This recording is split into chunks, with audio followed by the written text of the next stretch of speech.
बेटा जब स्कूल से घर लौटा तो बहुत भूखा था। उसने देखा कि उसके पापा ने अभी तक खाना नहीं बनाया। वो गुस्से में मुड़ा और सीधा रसोई में जाकर सब्जी काटने वाली छुरी उठा ली। जैसे ही वो पिता की ओर बढ़ा, पिता डर के मारे खुद को थप्पड़ मारने लगे और बेटे से माफी मांगने लगे।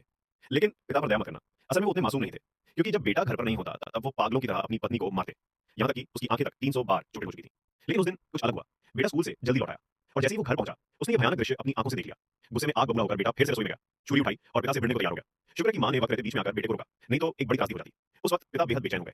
ऐसा लगा था कि उनके दिल में कोई गहरा राज छिपा है जो आज तक किसी को नहीं बताया गया। समय बीत गया। देखते ही देखते 10 साल गुजर गए। अब मां एक बीमारी के चलते इस दुनिया को छोड़ चुकी थी।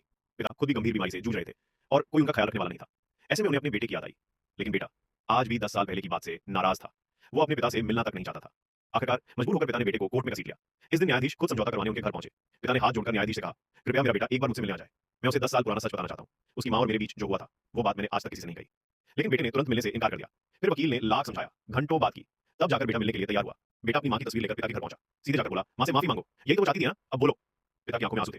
फिर बेटे की जिद के आगे हारकर पिता ने सच बोलना शुरू किया। ये बात मैं अपनी कब्र तक ले जाना चाहता था, लेकिन आज तुझे सब बताना जरूरी है। मैं उसे मारता था, लेकिन उसकी वजह थी